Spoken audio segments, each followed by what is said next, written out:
की कमी है तो सिर्फ अच्छी शुरुआत करने की।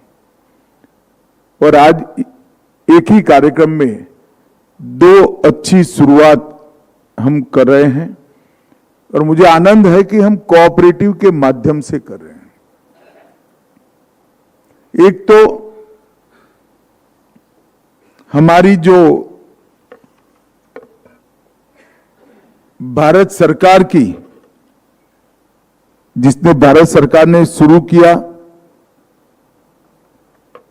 वो NCOL ऑर्गेनिक गतिविधियों को बढ़ाने के लिए एक राष्ट्रीय स्तर की कोऑपरेटिव की शुरुआत भारत सरकार ने करी। एक बहुत बहुउद्देशीय महत्वाकांक्षी कार्यक्रम है।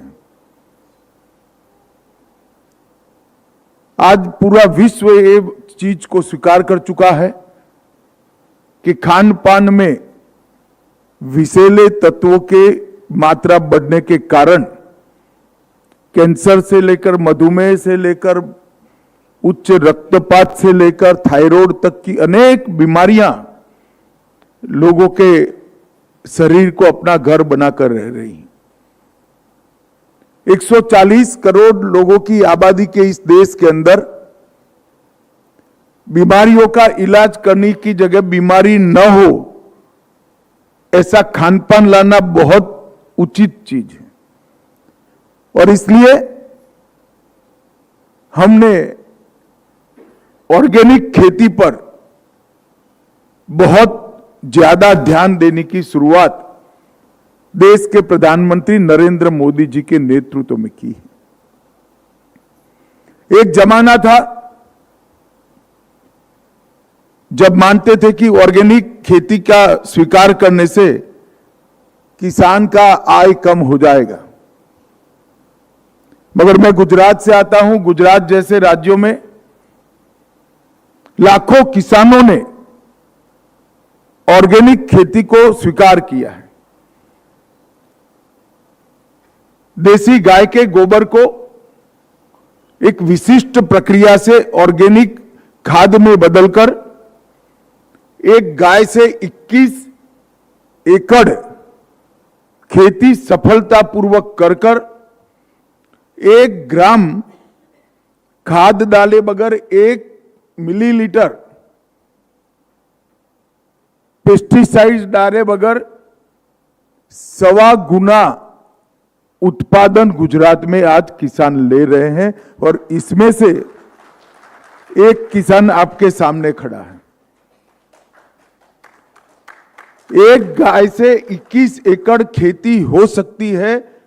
किसी को भी अगर वैज्ञानिक रूप से देखना है तो डेटा के साथ मेरे गांव में आए, बशर्ते कि वो देसी गाय हो। गाय बूढ़ी भी है, कोई दिक्कत नहीं है, दूध नहीं भी देती है, कोई दिक्कत नहीं है। आप उसके गोबर और उसके मूत्र को खाद के उपयोग में ले लीजिए, आपका फार्म खेत पूरा ऑर्गेनिक बन जाएगा। एक जमाने में भारत के अंदर हमारे खेत केचुओं से भरे हुए होते थे। जब से फर्टिलाइजर डालना शुरू किया, हमने केचुओं का समाप्ति कर दिया। केचुआ ही फर्टिलाइजर का विश्व का सबसे बड़ा कारखाना है।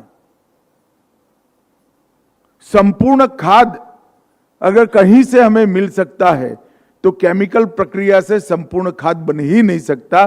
केचुआ ही मिट्टी को खाता है और खाद को निकालता है और हमारी भूमि को 20 फुट तक नीचे तक भरभरी कर जितनी भी बारिश होती है वो सारे पानी को नीचे उतारने का काम करता है। मेरा खेत जिस क्षेत्र में है उसमें इस बार बारिश में, इस वर्षा में 3 घंटों में लगभग 11 इंच से ज्यादा बारिश हुई। सब जगह क्रॉप नष्ट हो गए।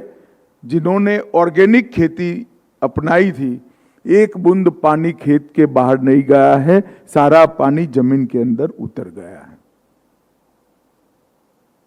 एक ऐसा प्रयोग है जिसको राज्य की कृषि यूनिवर्सिटीज ने अपने निदर्शन फार्म के अंदर अपनाना चाहिए। ये बहुउद्देशीय प्रोजेक्ट है। इससे जल संचय भी होता है, इससे किसान की आय भी बढ़ती है, इससे पशुपालन की वृद्धि भी होती है, जिसके माध्यम से किसान की आय और बढ़ती है, और सबसे बड़ा इससे जो अन्न उत्पादित होता है इससे भी किसान की आय बढ़ती है और खाने वाले की सेहत भी अच्छी होती है। मगर समस्या दो प्रकार की थी। एक तो मार्केट में ढेर सारे अनाज आने लगे जो कहते हैं कि हम ऑर्गेनिक है, और लोगों को भरोसा नहीं है कि ये ऑर्गेनिक है या नहीं है। लोग ज्यादा दाम लेने के लिए तैयार है। दुनिया के बाजार हमारे लिए खुले पड़े हैं ऑर्गेनिक प्रोडक्ट्स को खरीदने के लिए, मगर उसकी सर्टिफिकेशन की कोई व्यवस्था नहीं थी। एक ये समस्या थी, और किसान को इसका उचित दाम नहीं मिलता था क्योंकि लोगों को भरोसा नहीं था कि ऑर्गेनिक प्रोडक्ट है या नहीं है। सब लोग दवाई की जगह ऑर्गेनिक खाना खाना चाहते हैं, मगर कैसे मालूम पड़ेगा कि ऑर्गेनिक लिखा हुआ है गेहूं जो मैं खा रहा हूं वो ऑर्गेनिक है या नहीं है। विश्वास का संकट खड़ा हुआ था। तो हमने नेशनल कोऑपरेटिव ऑर्गेनिक लिमिटेड की स्थापना की, NCOL, निमेश भाई जिसके कर्ता धर्ता है। और अब दो बड़ी कोऑपरेटिव ब्रांड, NCOL की भारत ब्रांड और अमूल की अमूल ब्रांड, ये आपको विश्वसनीय तरीके से ऑर्गेनिक फूड सप्लाई कर सकती है। और हम आने वाले 4 साल के अंदर देश के हर जिले के अंदर भू परीक्षण के लिए, मिट्टी परीक्षण के लिए और अनाज की जो उपज ऑर्गेनिक होती है इसके भी परीक्षण के बाद सर्टिफाई किया हुआ अनाज देश के बाजार में डालेंगे। जब मेरी जानकारी है लगभग 16 चीजें, कितनी हुई है निवेश, 16 चीजें ऑर्गेनिक ऑनलाइन आज मिल रहा है। गेहूं, दलहन, हल्दी। आप जब भी भारत ब्रांड ऑर्गेनिक खरीदोगे या अमूल ब्रांड ऑर्गेनिक खरीदोगे, विश्वास के साथ खरीद सकते हो क्योंकि इसकी टेस्टिंग की पूरी व्यवस्था हो चुकी है। और आज यहां पर जनजाति समूह के वन उपज के कोऑपरेटिव जो राष्ट्रीय राज्य स्तर पर कर रहा है, काम कर रहा है, इसके साथ NCOL का एक समझौता हुआ है। वो समझौते के तहत, क्योंकि वन उपज में कोई फर्टिलाइजर नहीं डालता है, ये सारी वन उपज ऑर्गेनिक, इसका सर्टिफिकेशन कर कर अगर किसी को हनी लेना है, मधु लेना है, तो भारत ब्रांड का मधु लेगा तो आपको मधु का रेट अच्छा मिलेगा। आपका मोटा अनाज जो कोड़ियों को दाम बिक जाता है वो भारत ब्रांड के साथ ऑर्गेनिक सर्टिफिकेशन के साथ बिकेगा, तो इसका आपको फायदा मिल जाएगा। और ये आज के MOU से शुरुआत हो रही है।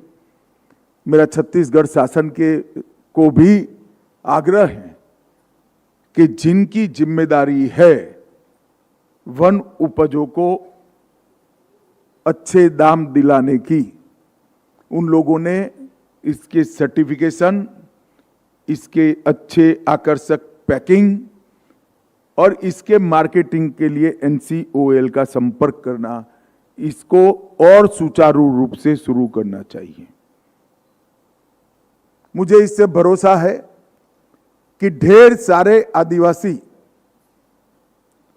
इसके माध्यम से अपने जीवन का कल्याण करेंगे और बहुत आगे तक उनको बढ़ने का मौका मिलेगा। आज एक समझौता छत्तीसगढ़ सरकार, छत्तीसगढ़ दुग्ध संघ और एनडीडीबी ट्रायंगल समझौता अभी मेरे सामने हुआ है। मुख्यमंत्री जी ने कह दिया हम 3000 गांव में ले जाएंगे, ऐसा नहीं चलेगा। छत्तीसगढ़ के हर गांव के अंदर डेयरी कोऑपरेटिव बनाना कंपलसरी है। सभी 20,000 के आसपास के गांवों में डेयरी कोऑपरेटिव बनानी ही बनानी। मैं वो प्रदेश से आता हूं जहां डेयरी कोऑपरेटिव ने चमत्कार करे। मैंने मेरे हाथ से अमूल के साथ संबंध एक अनपढ़ महिला को 3 करोड़ का 1 साल का दूध का चेक मेरे हाथ से दिया है। बहुत पोटेंशियल है। और यहां तो नक्सलवाद से जो क्षेत्र मुक्त होते हैं, वहां की गरीब आदिवासी महिला को, पिछड़ा समाज की महिला को सहकारिता के माध्यम से डेयरी के साथ जोड़कर इसका शोषण से मुक्त कराना न केवल समय की जरूरियात है, हमारा धर्म है। उसको अपने दूध के पूर्ण दाम मिलने चाहिए।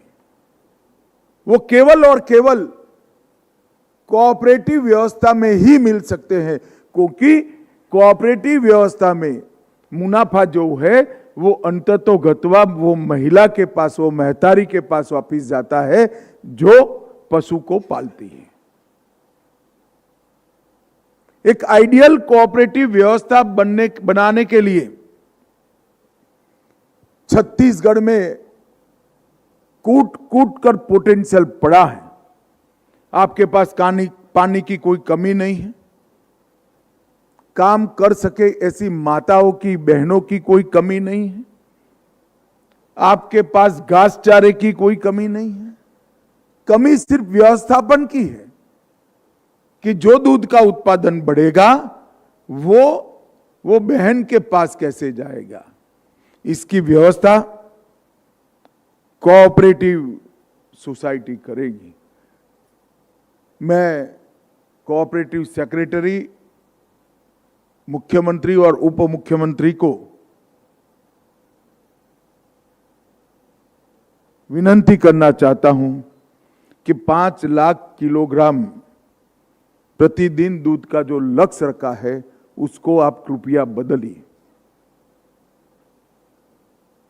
और प्लानिंग जो करे वो अलग स्केल का करे।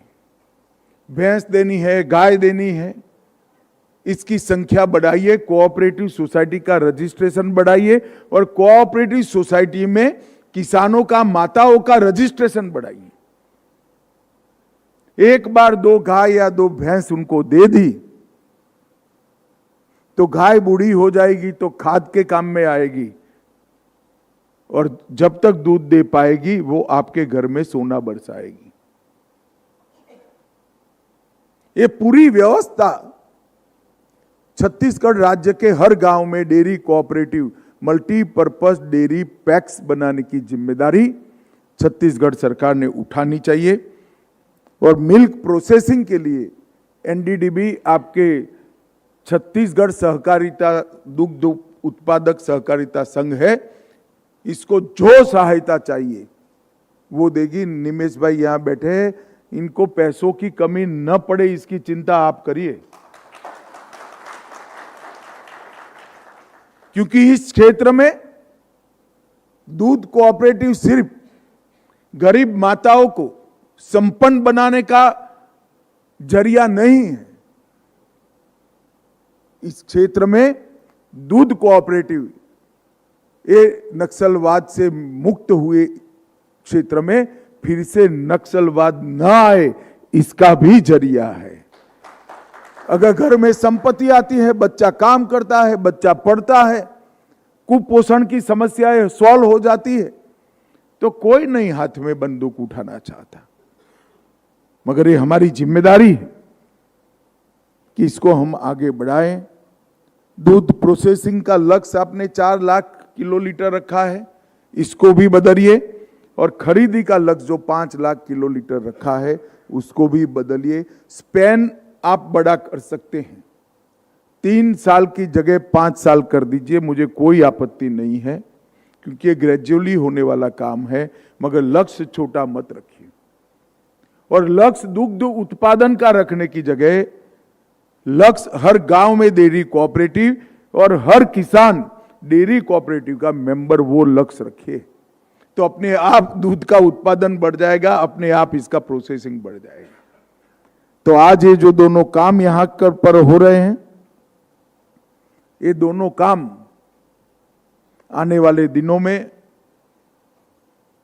छत्तीसगढ़ की समृद्धि, छत्तीसगढ़ की शांति, छत्तीसगढ़ की सुरक्षा, इसके लिए बहुत महत्वपूर्ण काम है। और अगर ये डेयरी कोऑपरेटिव हर गांव में पहुंचती है तो गांव का परिदृश्य बदलते बदलते देर नहीं लगेगी। मैं मेरा गांव का उदाहरण देना चाहता हूं। मेरे गांव में 69 में 5 पक्के मकान थे, 71 में डेयरी आई, 74 में 80% गांव के मकान पक्के थे। ये चमत्कार केवल और केवल कोऑपरेटिव डेयरी के माध्यम से होता है, क्योंकि उसका मुनाफा जो है, आप पनीर बनाओगे, बटर बनाओगे, प्रोसेस दूध बेचोगे, दही बनाओगे, छाछ बनाओगे, मट्ठा बनाओगे, मिठाई बनाओगे, उसका मुनाफा छत्तीसगढ़ की महतारी के पास जाने वाला है। तो ये व्यवस्था आज करने की शुभ शुरुआत हुई है।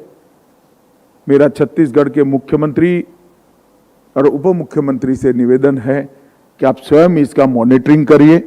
भारत सरकार का कोऑपरेटिव डिपार्टमेंट और एनडीडीबी निश्चित रूप से जो सहायता छत्तीसगढ़ को चाहिए, उसमें सबसे पहली देश में प्रायोरिटी छत्तीसगढ़ को रखेगी, ये मैं विश्वास देना है।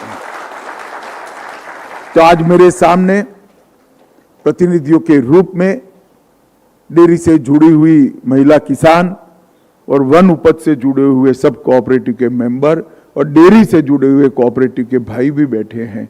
ये सभी को मैं बहुत बहुत शुभकामनाएं देता हूं। और आज जो एमओयू के रूप में एक छोटा सा काम हुआ है, इस पर एक बड़ी इमारत बनाने का काम आगे होगा, इसका मुझे विश्वास है। मैं भी पीछे पड़ूंगा, मुख्यमंत्री भी पीछे पड़ेंगे, गृह मंत्री जी भी पीछे पड़ेंगे, क्योंकि नक्सलवाद से भी जुड़ा हुआ मसला है। तो आप सभी को अनेक अनेक शुभकामनाएं, अनंत शुभकामनाएं। धन्यवाद। वंदे मातरम।